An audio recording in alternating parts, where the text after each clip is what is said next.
Hello, everyone, and welcome to our Facebook Live segment today. And we have two wonderful guests today that I'll introduce you to. I'm in for Rhonda Haas. My name is Dan Armstrong. I'm the Corporate Communications Specialist here at Covenant Eyes. We're talking to Trey and Melody Lovvorn today. Their organization is called Undone Redone. You can go there and check them out at undoneredone.com. We'll talk about what they do in just a little bit. Their story was also featured in a film that you may have seen or may not have seen, but I'd encourage you to take a look at. It's called The Heart of Man. It was in some theaters across the country, and it's also available right now on DVD, Blu-ray, iTunes, and many other sources. They're joining us from two locations today. They're both in Alabama, but they're both able to join us today, and we welcome you both for being here today. Thank you so much for having us. Not a problem. Appreciate it. Sure. Trey, I want to start with you.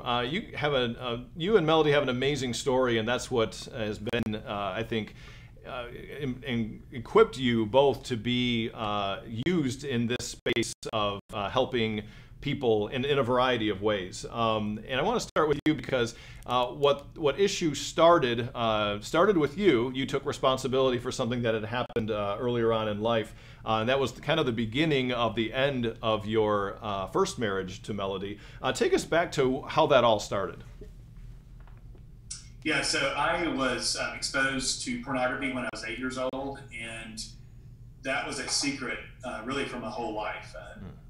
Growing up in the church, I knew it was wrong, but knowing it was wrong did not equate to better behavior. But what that did, because willpower wasn't fixing it, it drove a lot of shame. I didn't know to call it shame at that time, but this feeling that there's something wrong with me because I keep going back to something that is so wrong. When I met Melody my freshman year of college, we got married 2 years after that, and I thought marriage. And so I never told Melody about my secret either. One, I knew who she thought I was. I was too much of a coward to find out if she loved who I really was. And the second thing is, I thought marriage was going to fix it. So it's like, why even bother sharing this struggle when it's about to go away and be a thing of the past anyway? But it wasn't. Marriage didn't fix it. That's a common misnomer. And when it didn't, that took my shame probably to a much deeper level, because it just confirmed the lie that I was believing. Wow, there is really something wrong with me, because now even in the context of the covenant relationship of marriage, I'm still struggling with something I know to be wrong. What's wrong with me? So I continued to isolate, and over the next decade, had multiple one-night stands, and ultimately that led to our divorce about 11 years into marriage. So for Melody, let's talk about that. When you either first found out about this, I'm sure there's probably not much that anyone can do to be totally prepared for that conversation and that realization. Talk to us about what were you feeling at that moment that you found out? Yeah, well, our kids were 5, 4, 2, and 6 months old, and having young kids and a young family, when you hear about something like this, for me personally, it was almost like I was in a dream. So just having to accept the reality of my situation was really, really difficult. I kept remembering waking up every morning thinking, okay, this is not my story. The credits have rolled and I'm watching somebody else's life, right now. But one, I think the most difficult part of this is something has happened to me, and it's within the context of my primary relationship. This wasn't somebody that hurt me outside of my marriage and outside my family that normally I would run to, say, my husband. My husband is actually the source of my pain. And so that's a really, really difficult thing, because it's like, who can I tell and where can I go and what is safe in this moment? And so that's that was for me a really, really hard pill to just swallow. The reality of my situation, the reality that the person that I loved so much is the one that created the hurt, the wound. From Trey's perspective, I appreciate his honesty in this, in that from the guy's perspective, there's a lot of shame. He calls it cowardice, which I think is probably accurate too, that we're comfortable. It looks like we're in this relationship. From the guy's perspective, they're thinking, if I tell my wife about this, then things are only going to get worse. She's going to look down on me, so therefore I am going to save her this pain and this experience, and therefore just keep things going as if it's okay. From a woman's perspective, Melody, how does that feel for you? I mean, I'm sure you don't want to hear these words, but at the same time, would you rather hear the truth than to live in deception and pretend like it's okay? Yeah, the deception is really, really, probably, I would say for me, it was more hurtful than the behavior, because I could get my head around, the drift of sin. We see that in Scripture. We see what David did. And so I could get my head around where sin can drift us, but what I couldn't get was why this person continually lied and why the deception kept. And I get that now. I realize that deception is part of trying to hide, so that the truth doesn't come out. But that was really, really hard. And as I talk with ladies, that's very, very common, that the deception is sometimes even more difficult than the act in and of itself. And so that was really, really hard, because I kept thinking, well, why would he at some point come tell me? And I know the lie he believed was, if I tell the truth, then she's going to run for the hills. So I do get that, but the deception is a really, really hard piece of it. So Trey, tell us about, after this experience, the worst thing for most people think happened, and you divorced. At that point on, tell us about what happened from then on, because I think a lot of people have the story of exposed to pornography early in life, struggle most of their life, think marriage is going to fix it, and then when it's brought up, it may end in divorce. From that point on, what was going on, and what eventually brought things back together? Yeah, so initially it was like my worst fear was now realized, and that was the shame, this core belief, all the things that were going to happen if the secret came out. And then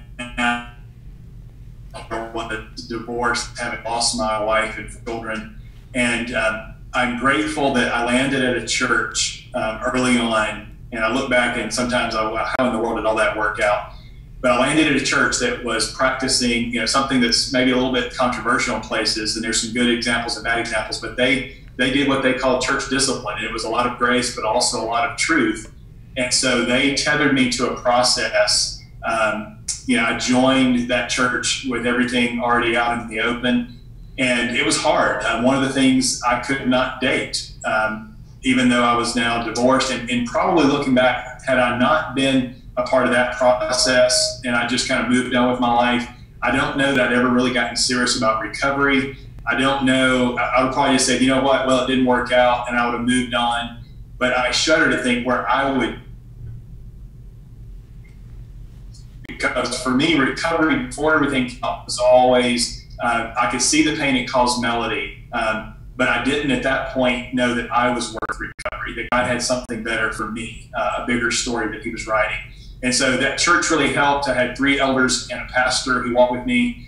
It was hard, and really the journey was learning to lean into the pain, because for so many years I was running from pain, and part of what drove my shame was this idea that if I'm experiencing pain, I'm not doing the Christian life right. Therefore, I've got to continue to cover up and hide, and I just surmised, okay, this is a result of my secret sin. I've just got to keep working on that secret sin in secret. But when everything came out, I began to realize that there was something called a healing pain. And that this healing pain is where God needed to take me in order really for me to know myself. And I define recovery today, and it certainly was my own experience, is God lovingly introducing us to ourselves. The journey of recovery is really a journey of the heart. And actually, the reason I'm not there with Melody, I'm actually at a friend's lake home writing a curriculum called My Grace Journey. And I'm actually, for the last few days, just kind of reliving that, going back into some of those early moments when everything first hit the fan, and realize, okay, what are the feelings? What are the beliefs? Because what we want to do is we want to get to a very, very quick fix. And if we're not careful, we just opt for the Novocaine and the Band-Aid. Because again, if pain-free is our goal, then that's what we're going to opt for. But like any infected wound, we've got to get the infection out before true healing can take place. And that's painful. There's no way around it. But what I've discovered in walking with now hundreds of men through this process, pain-free is simply not an option. It's either the pain of continuing the drift and the acting out behavior and where that takes us, and the loss and the death that leads us to, or it's the healing pain.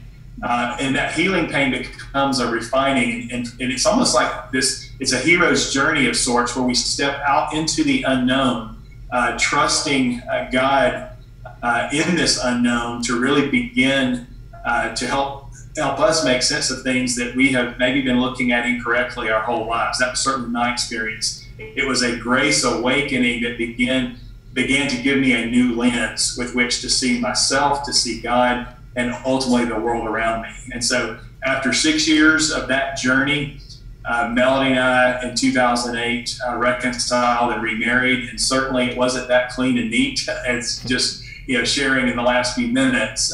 There was obviously a lot of ups and downs, a lot of pain in that process, but it was leaning into the pain, going into those hard places, and God showing up in those hard places. You mentioned Heart of Man. I think the Heart of Man movie does a fantastic job of showing shame and how shame shows up in our life, but also how relentless God's pursuit is of us, even when we're in the caves of our own making.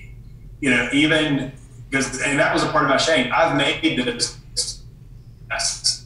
I can't that God bail me out.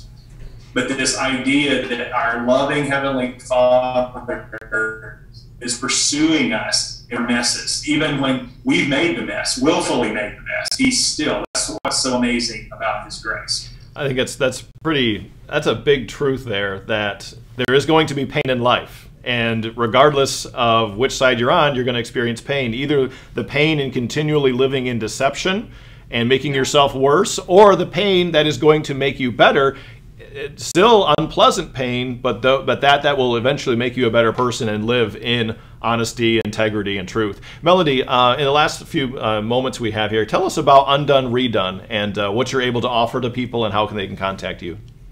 Yeah, you can go to undoneredone.com, but we really have a path for those that are struggling for sexual brokenness. We have online communities and offline communities and resources and curriculum available. We have a path for women, because so many times women feel like, well, if my husband will just get fixed, my world will be back better. But really, we see this as a woman's path and healing journey after being betrayed, and then a man's path or a woman's path for those that are struggling with sexual brokenness.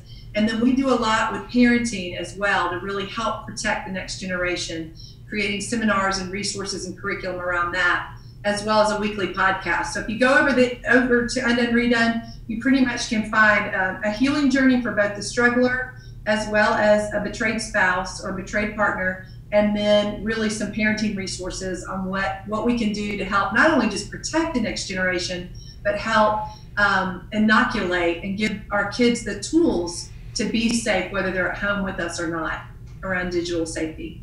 Your story is compelling, and thank you both for sharing that today. I know that this will be helpful for so many people who are in various stages of this, whether it's someone that needs to come clean to their spouse, or if they're in the process of restoration and healing. Thank you so much for your time. Again, undoneredone.com is Trey and Melody's website, and you also see their story at the movie The Heart of Man, which is available on DVD, Blu-ray, and iTunes. Thank you both for being with us today, and hope you enjoy your Christmas with your family. Thank you. Thank you for having us.